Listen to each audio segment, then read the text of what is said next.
Hello, and welcome to Arizona Storytellers. This is where the state's entrepreneurs, researchers, and scientists share true, first-person stories about why they're passionate about what they do. The Flinn Foundation has been supporting Arizona's life science and healthcare community since 1965. Courtney Williams founded Emagine Solutions, which is supported by Flinn's Bioscience Entrepreneurship program. Courtney's aha moment coincided with the birth of her child, when healthcare disparities became front and center. I gave birth and was pregnant at the height of the pandemic. And during those dark days of lockdown, one of the few things that gave me hope was decorating my baby's nursery. So I set out to find the most colorful and cheerful things that I could find. Paintings I'd gotten in Argentina, some weavings that were from Panama, and best of all, my mom and three of her best friends, while everybody else was watching Tiger King and sanitizing their groceries, my mom and three of her best friends got together and made these beautiful embroideries for me, for my baby, of foxes, of bunnies, and flowers. And I really treasured those, and I put those on the wall, and they gave me hope for what was to come. So my C-section was scheduled. It went off without a hitch. Baby Mateo arrived, and all seemed well when I was in the hospital. So a few days later, to plan, I came home, and it was 2 days later, and I was sitting in that beautiful nursery, and I looked down as I was feeding baby Mateo, and I noticed that my feet were so swollen that they were actually breaking my black and red flip-flops. And didn't really think anything of it. And later in the afternoon, I went to go get the mail. And it was such an effort. It hurt to breathe, to walk to the few paces to my mailbox. I brushed it off. I didn't think anything of that either. And as the sun was beginning to set, I got the worst headache of my life. It was like 5,000 jackhammers just in my head, and there was nothing I could do to stop it. So when one is in trouble, oftentimes one will call their mom, and that's exactly what I did. I didn't know what else to do, so I called my mom. And she said, it sounds like you're having some sort of medical emergency. I think you need to be seen, and I'll be there in 15 minutes to pick you up. And she didn't give me a chance to argue with her. And all of a sudden, before I knew it, she was at the front of my house. She was masked up in her car, waiting for me to come out. And so I passed off baby Mateo to my husband, at which point he was frantic. He didn't know what to do, what was going to happen. And my baby's screaming and didn't know why I was leaving and what was going to happen. So I got in the car with my mom, and we drove over to the hospital where I'd given birth just 7 days before. And so she dropped me off, and she left. And so I walked into the front doors of that hospital where I'd just been, and I got to the registration desk, and I felt so alone. There was a man at the registration desk, and he had sandy hair and really, really piercing blue eyes. And he asked me why I was there, and I started to tell him the symptoms that I was getting. And while I was in the middle of speaking, I happened to look over, and there was this piece of paper, it was like white piece of paper that had really bold red font, and it was highlighted in yellow, like you could not miss this. And it said, "Pregnant or have you given birth in the past 6 weeks? If you have any of these symptoms, let us know right away." So I stopped what I was saying, I looked at the man, and I said, "This is exactly what is happening to me." And he looked, and he kind of shrugged, and he just pointed. And he pointed for me to go sit with the sickest COVID patients that were in the area.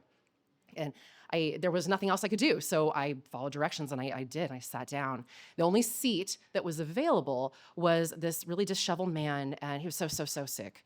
It was 100 degrees outside at that point, and he was wearing this ripped, really thick green flannel. He had to keep getting up to get those green sickness bags that are in the ER. So the minutes passed, the minutes changed to hours, and nothing was happening. Nobody was moving. Nobody was being seen. And I started to just feel worse and worse and worse. And I also started to get a little nervous because I was like, oh, shoot, I've got to pump for breast milk. And how am I going to do this? Where am I going to go? Who am I going to ask?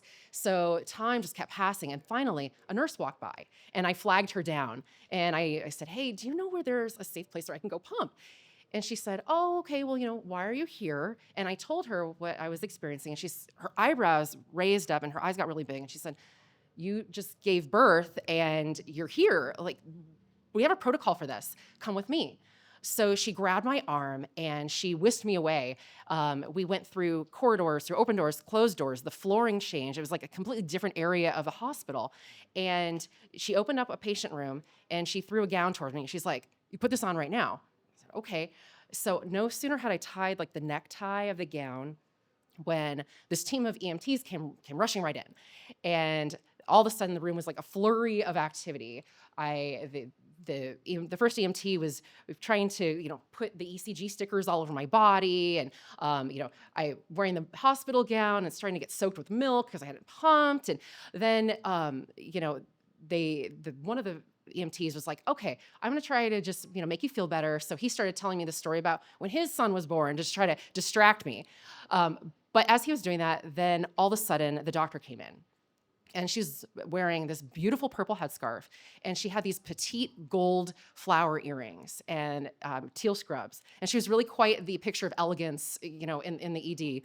And she started talking to me. She said, in really calming voice, "Oh, how are you doing? And how's your birth experience? And what name did you choose?" And all the while, these machines are beeping and there's just all sorts of things going on. And she was working while she was talking to me, and then she happened to look over at one of the screens that of a machine that was beeping. She started to frown. And then she turned to me right away and she said, "I need you to do whatever you can to calm down right now because your blood pressure is at emergency levels." And she told me that I had postpartum preeclampsia. And if I hadn't gotten help when I did, it could have cost me my life.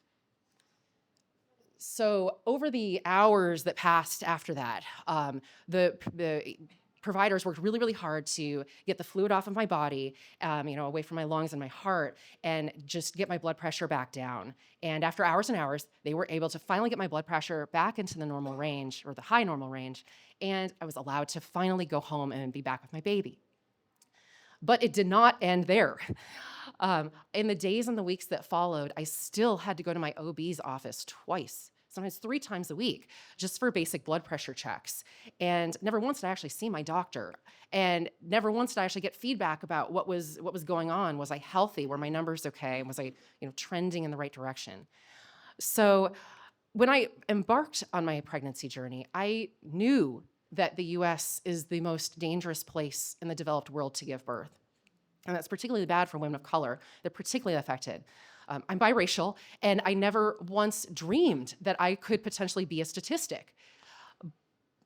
But then I thought about my cousin Tatiana. I thought about my other cousin Dominique. And I thought about my half-sister Lacey.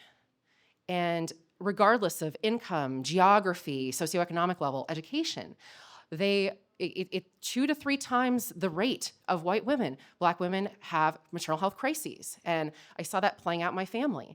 And not even just in my family. This is not our family problem. This is not a community problem. Even people that like Beyonce and Serena Williams, have had maternal health crises. This is a genuinely huge problem for our society and for our people. I realized that this started to keep me up at night. I was thinking back to that day at the hospital and how I was so lucky and I was so grateful to be able to go home, but things could have been so different. And the idea then came to me, well, what can we do? What can technology do to help mitigate this? Somebody could have seen this coming. And what can we do to avoid another family having to go through this? So I developed an app that helps a doctor and a patient communicate together, where a patient can log and track their blood pressure, their blood glucose, their vitals, and they can get immediate feedback right away if their numbers are out of range, if something is wrong. And they then can be able to advocate for themselves with this information, communicate that with their doctor, and then know when to get help before things get out of control. I am so grateful that I was able to come home and be a mother and watch as my baby Mateo became a toddler and is growing up. And not everybody is so lucky.